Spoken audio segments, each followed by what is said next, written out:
गंगा नदी के तट पर एक धर्मशाला थी। वहाँ एक गुरुजी रहा करते थे। वह दिन भर तप और ध्यान में लीन होकर अपना जीवन यापन करते थे। एक दिन जब गुरुजी नदी में नहा रहे थे, उसी समय एक बाज अपने पंजे में एक चूहिया लेकर उड़ा जा रहा था। जब बाज गुरुजी के ऊपर से निकला तो चूहिया अचानक बाज के पंजे से निकलकर गुरुजी के अंजलि में आकर गिर गई। गुरुजी ने सोचा कि अगर उन्होंने चूहिया को ऐसे ही छोड़ दिया तो बाज उसे खा जाएगा।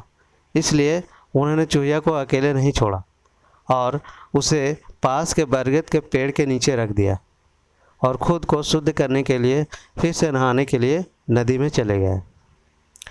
नहाने के बाद गुरुजी ने अपनी शक्तियों का इस्तेमाल करके चूहिया को एक छोटी लड़की में बदल दिया और अपने साथ आश्रम ले गए। गुरुजी ने आश्रम पहुंचकर सारी बात अपनी पत्नी को बताई और कहा कि हमारी कोई संतान नहीं है, इसलिए इसे ईश्वर का वरदान समझकर स्वीकार करो और इसका अच्छे से लालन पालन करो। फिर उस लड़की ने स्वयं गुरुजी की देख रेख में धर्मशाला में पढ़ना लिखना शुरू कर दिया। लड़की पढ़ने में बहुत होशियार थी। यह देखकर गुरुजी और उनकी पत्नी को अपनी बेटी पर गर्व होता था।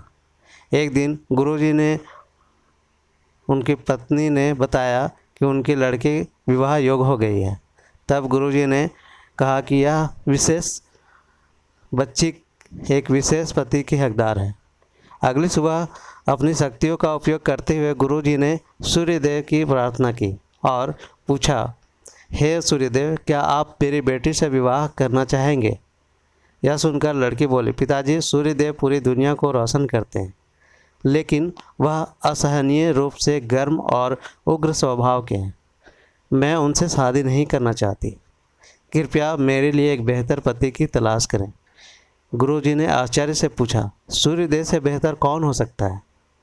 इस पर सूर्यदेव ने सलाह दी, आप बादलों के राजा से बात कर सकते हैं। वह मुझसे बेहतर है क्योंकि वह मुझे और मेरे प्रकाश को ढक सकते हैं। इसके बाद गुरुजी ने अपने शक्तियों का उपयोग करते हुए बादलों के राजा को बुलाया और कहा, कृपया मेरी बेटी को स्वीकार करें। मैं चाहता हूँ कि अगर मेरी बेटी की स्वीकृति हो तो आप इससे शादी करें। इस पर बेटी ने कहा, पिताजी, बादलों का राजा काला, गीला और बहुत ठंड होता है। मैं उससे शादी नहीं करना चाहती। कृपया मेरे लिए एक बेहतर पति की तलाश करें। गुरुजी ने फिर से आश्चर्य में पूछा, भला बादलों के राजा से भी बेहतर कौन हो सकता है? बादलों के राजा ने सलाह दी, गुरुजी, आप हवाओं के भगवान पवन देव से बात करें। वह मुझसे बेहतर है क्योंकि वह मुझे कहीं भी उड़ाकर ले जा सकता है। इसके बाद गुरुजी ने फिर से अपनी शक्तियों का उपयोग करते हुए वायुदेव को बुलाया और कहा, कृपया मेरी बेटी के साथ विवाह स्वीकार करें अगर वह आपको चुनती है तो। लेकिन बेटी ने वायुदेव से भी विवाह करने से इनकार कर दिया और कहा, पिताजी, वायुदेव बहुत तेज है। वह अपनी दिशा बदलते रहते हैं। मैं उनके साथ शादी नहीं करना चाहती। कृपया मेरे लिए एक बेहतर पति की तलाश करें। गुरुजी ने फिर सोचा, वायुदेव से भी बेहतर कौन हो सकता है? इस पर वायुदेव ने सलाह दी, आप पहाड़ों के राजा से बात कर सकते हैं। वह मुझसे बेहतर है क्योंकि वह मुझे बहने से रोक सकते हैं। इसके बाद गुरुजी ने अपनी शक्तियों का उपयोग करते हुए पहाड़ों के राजा को बुलाया और कहा, कृपया मेरी बेटी का हाथ स्वीकार करें। मैं चाहता हूँ कि अगर वह आपको पसंद करती है तो आप उससे शादी करें। फिर बेटी ने कहा, पिता, पहाड़ों के राजा बहुत कठोर हैं। वह अचल है। मैं उससे शादी नहीं करना चाहती। कृपया मेरे लिए एक बेहतर पति की तलाश करें। गुरुजी ने सोचा, पहाड़ों के राजा से भी बेहतर कौन हो सकता है?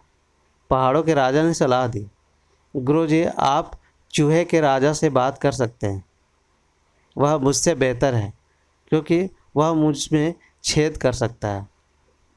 आखिर में गुरुजी ने अपनी शक्तियों का उपयोग करते हुए चूहे के राजा को बुलाया और कहा, कृपया मेरी बेटी का हाथ स्वीकार करें। मैं चाहता हूं कि आप इससे शादी करें अगर वह आपसे शादी करना चाहे तो।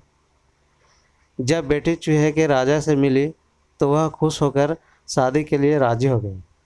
गुरुजी ने अपनी बेटी को एक सुंदर चूहिया के रूप में वापस बदल दिया। इस प्रकार गुरुजी की बेटी चूहिया का स्वयंवर संपन्न हुआ। कहानी से सीख, जो जन्म से जैसा होता है उसका स्वभाव कभी नहीं बदल सकता। तो ये थी आज की कहानी।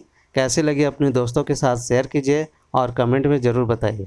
मिलते हैं एक ऐसे ही नई कहानी के साथ, तब तक के लिए धन्यवाद।